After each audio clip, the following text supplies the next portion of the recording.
Hey guys, so this is my first public post for quite some time. I've obviously been asked, where do you gone? Um, in the grand scheme of things, look, we don't really need to push YouTube. We don't push, massive affiliate links and this, that, and the other. We like what we like. We do what we do, and obviously our money is from trading. So, in the grand scheme of things, we've put a bit of emphasis on, the members and for our members.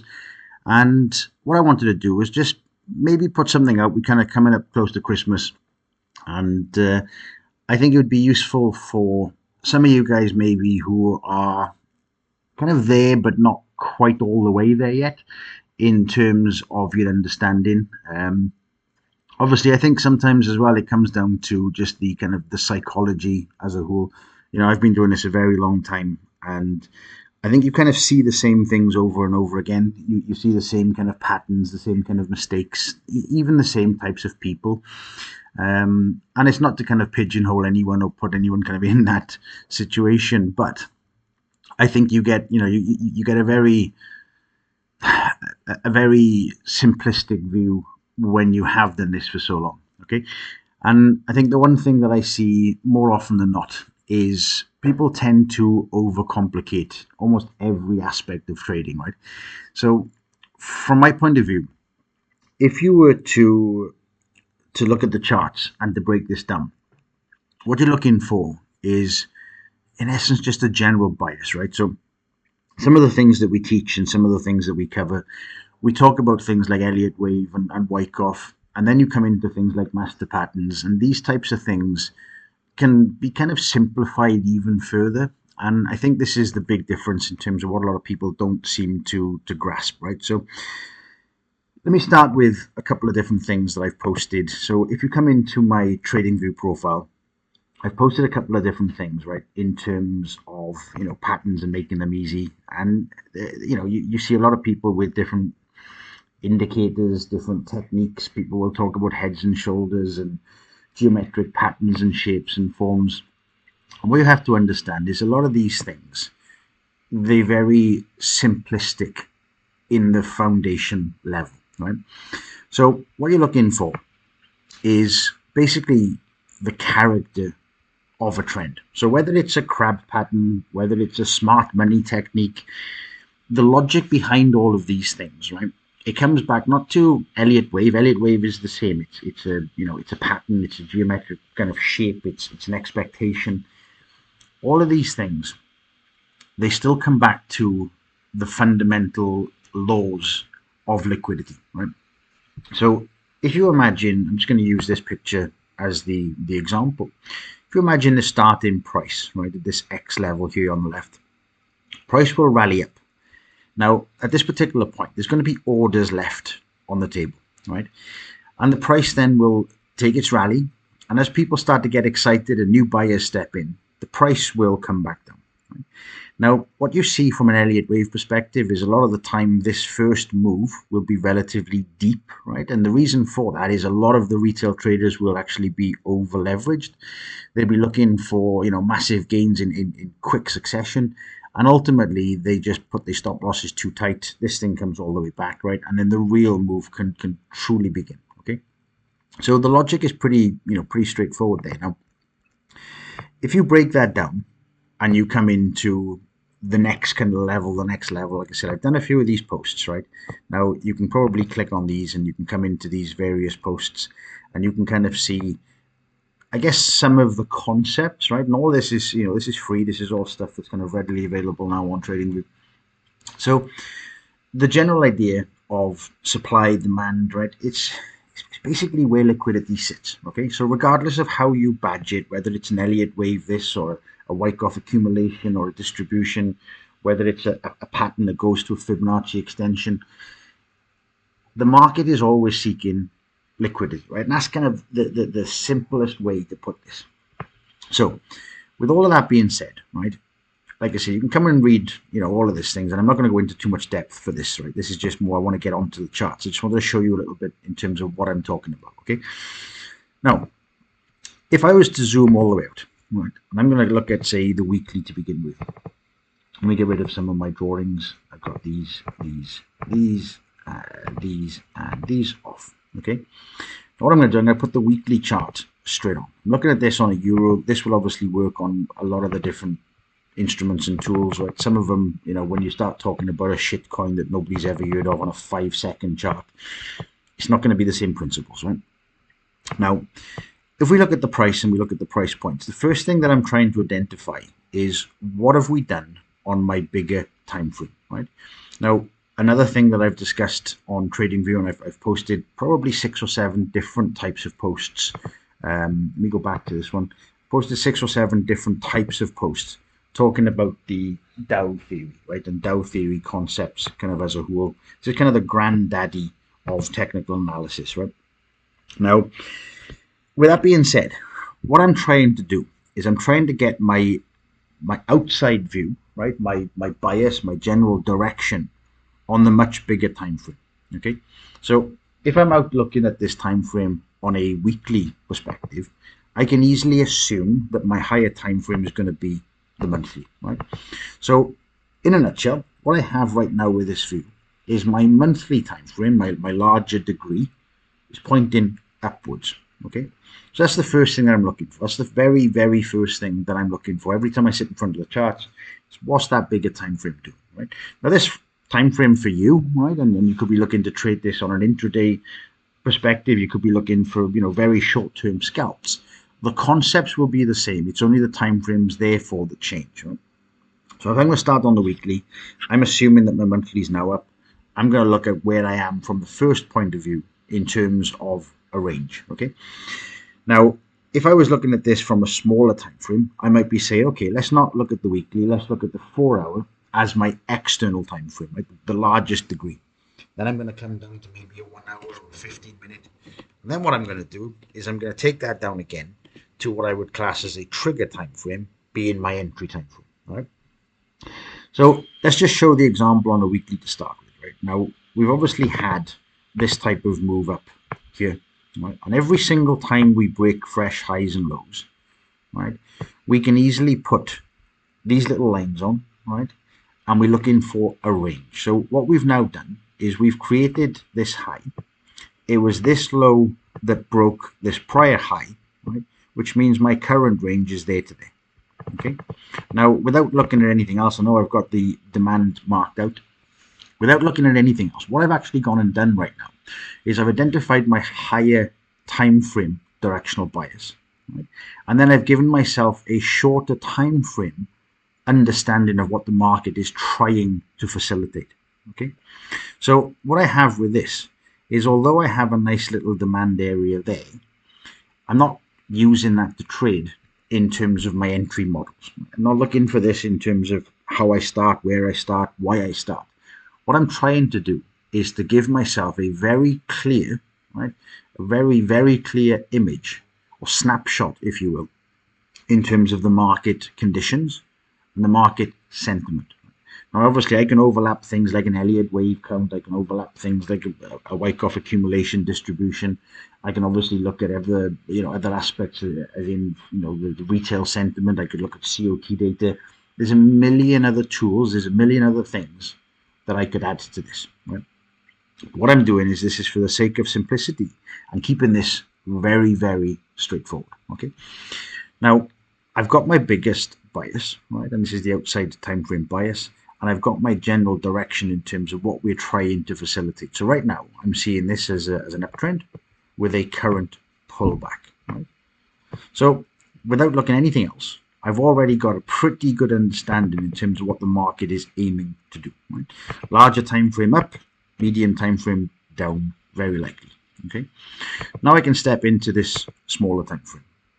Now what I'm doing on the smaller time frame is, let me get rid of this a second. So on the smaller time frame, now knowing what I'm looking for in terms of that potential downtrend move, what I'm doing is I'm starting the same sequence of ranges and saying to myself, okay, we've had this push down, we've had then a push back up, and immediately we change the character. Okay, so we were in this uptrend, and at this particular stage, we now swap to a downtrend. Right? Now we could argue that obviously we swapped to a downtrend here.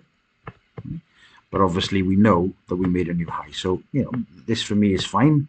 and it would have been different in terms of watching and monitoring the situation at the time. However, we already know that this is in the past, and where I am right now is I'm interested in this price action and not this price action per se. Okay, because I'm trying to zoom in and zoom down in terms of something that gives me a trigger to work with the market, right? Now, next thing, once I've got this as an understanding, and I know, let me put maybe this on instead, right? I've got my high, got my low, got a high, got a new low, got a new high, right? Got a new low, new high. So what we're actually doing is we're making lower lows, lower highs, right? Now, at this particular point, obviously, we didn't take the low, but we also didn't take the high, right? So you could argue that we could just draw that straight down, okay? So if I was to now draw this as a path, I could easily go, down to the low, up to the high, low, high, low, high, low, high, right? Now, at this particular point, I'm saying to myself, okay, well, even if we were to move on up, right, we still need some kind of pullback after a decent rally. So all of a sudden, right, I've got my bigger picture in terms of the downtrend. I've got my much larger picture in terms of the uptrend. So what I'm looking for now is opportunity, right? And that opportunity is going to look now down onto the trigger type time frames. So this allows me again to just appreciate and understand what the market's doing, what the market's trying to tell me. I'm not going to be looking for longs right now until the price breaks above this on this particular time frame, right? If I was to take a long right now, I'm going to be in a position saying to myself, oh, when will this turn? Will it actually turn? Right?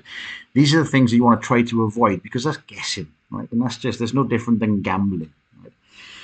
Now, I'm going to follow the same kind of sequence. I'm going to follow the same kind of rules and the same rules of thumb, right? Now, until I see a change of character, and the change of character, back to what I've said about in terms of all these patterns and all these different things that I've talked about in these various posts, right? And I'll put a link down to these posts in the description of this video, right? Or at least some of them. Probably just put my profile in, and then you guys can kind of, search what you want. But in terms of the price now moving, right? If I'm looking at purely this time frame, I want to see for a potential long, I want to see obviously some kind of pullback and some kind of break, right? That will give me obviously my change of character on this time frame. But I don't need to sit and wait for a week, 10 days, 2 weeks, a month, right, for this to actually happen. What I can now do is use the same kind of technique and the same process to mechanically move down to the next degree. Right?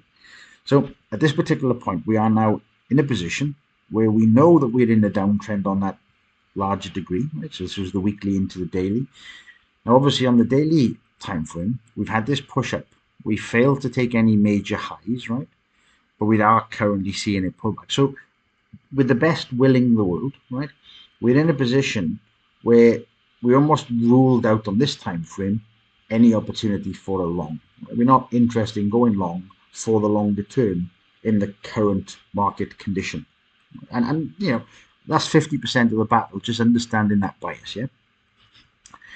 Now, if I drop down to the smaller time frame, what I want to see on this smaller time frame is any hints, any clues, any idea in terms of what's going on and why, right? So we've now had this particular move up. We come back down. Now, in theory, we change the character to the upside. So although the bigger time frame is in that downtrend, right, we are in pullback mode. In theory, creating pretty much a double top, right?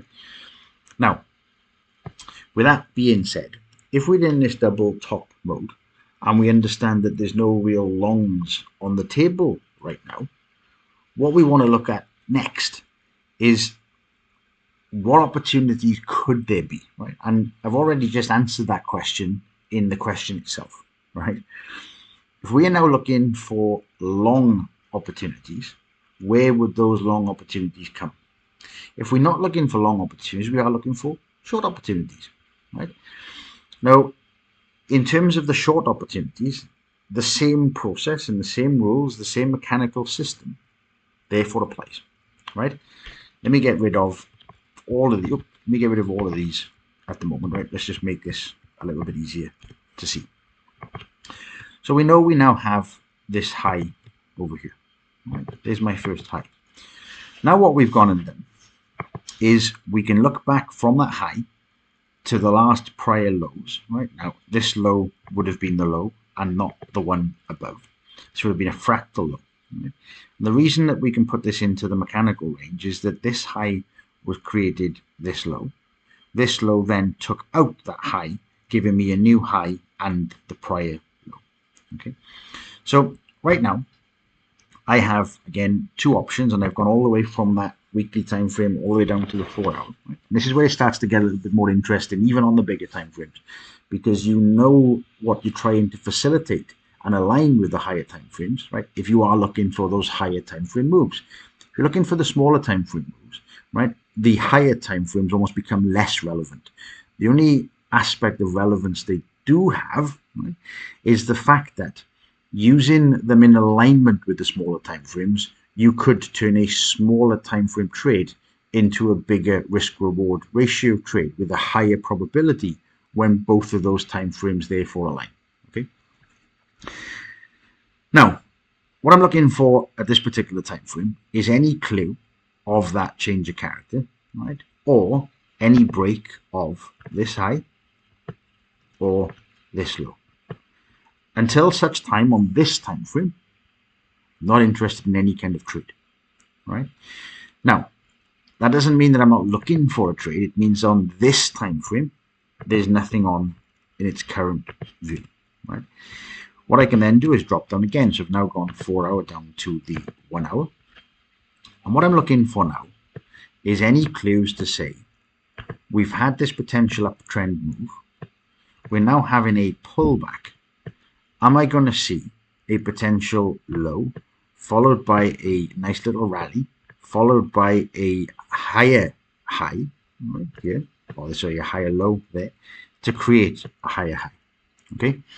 Now, obviously, at this particular point on the 1 hour time frame, we would then be in alignment with the 4 hour time frame changing its can. And this is where the fractals come in, right? So I know this is all really complicated in terms of the terminology and all that kind of stuff, but the very, very bare bones of all of this is that this is simply looking for the price to give you the clues in terms of the direction that you're looking to go in.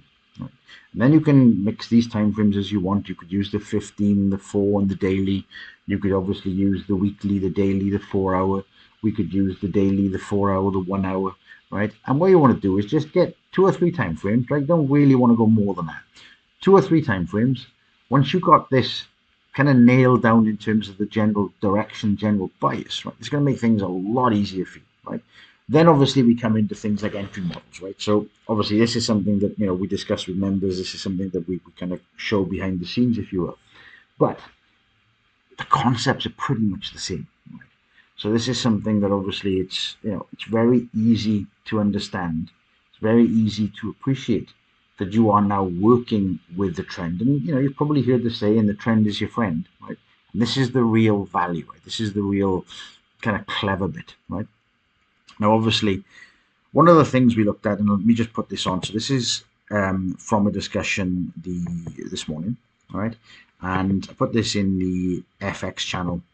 That obviously I was looking at a potential opportunity, right? This was obviously setting itself up. We'd talked about the price obviously coming down. Let me just put this on. Price coming down, creating obviously lower highs, lower lows. We then had a sweep. We then come down lower low, etc., etc., etc. What we then saw is obviously this change of character, right, on the particular time frame. This was a 15-minute. I've obviously hidden the candles here just to show the example. And then obviously as the price started coming down, right, we looked at obviously this potential accumulation phase. Now, this doesn't mean that you just jump in, right? And what I've talked about in the group was the ranges, right? So everything I've just covered with you guys on this. Looking at the ranges, we're looking at what we're seeing, right? We've just seen obviously the sweep. I've talked about the higher lows and lower highs, right? And so on, so on. Is there an opportunity? No, not yet, right? And this obviously just emphasizes what I've been talking about and why I've been talking about what I'm talking about, right? We then had obviously London Open. We then had a really nice reaction off this. And obviously at this particular point, it was straight down into the zone, straight back up, breaking new highs, right? Everything on paper was, let's go jump in. However, as we started looking at where these opportunities come, and looking for obviously the real change to take anything long, the signs are obviously starting to come. I talked about the signs being there. Right? This was obviously the bigger picture view. We'd had obviously the push down. We've now seen this potential accumulation to the side. I'm looking for some kind of opportunity. Right? On the smaller time frames, the issue that we had with this particular setup was the risk to reward ratio was a bit too small for my type of trade. I'm looking for a 5+ in terms of this move. So therefore, zoomed out, there was an opportunity potentially on the 15. Right? The price started pulling back, and obviously at this particular stage, we were back down 99% of the move. Go back to what I said right at the start of the video in terms of a 1-2 Elliott, and ultimately the price coming down all the way to 2. And then all of a sudden, we made this new low. Right? So the price was off the table for me. This was a no trade, a no go. Right? And this is the beauty of using and playing with these techniques, right? If you see something that changes the entry model, you simply don't take the trade. Now, obviously, if you see something that gives you the confidence to take the trade, that allows you to get into that trade with heightened confidence, okay? So, with all of that being said, let's come back into the charts. What I'm looking for now is an opportunity still, right? And I'm not biased in any direction, right? Not on the time frame that I'm looking at, because now I'm coming into this intraday time frame. I'm down on the 1 hour. What I'm going to do is I'm going to repeat the process off the video in terms of looking now for the smaller time frame entries, right? And the beauty of doing this is as you get into the rhythm, you get into the pattern, you understand where your weekly marks are, you understand where your daily marks are, you understand the foot, and these things don't change, for quite some time. So this allows you to operate within a range, and that range then will give you the clues in terms of the entries. And this thing is something that you can repeat over and over and over and over again. All right. So anyway, like I said, I hadn't done a video for a while. I just wanted to put this kind of out there. It's a bit different to what I tend to do, but like I said, we don't do these often, so I thought this would be an interesting one given all of the TradingView posts that I've just covered. Obviously, link to those TradingView posts I'll put down into the description. And yeah, I might end up doing another video soon. If not, obviously enjoy Christmas. We're already mid-November. And obviously see you in the new year. So thanks for watching, guys. See you soon.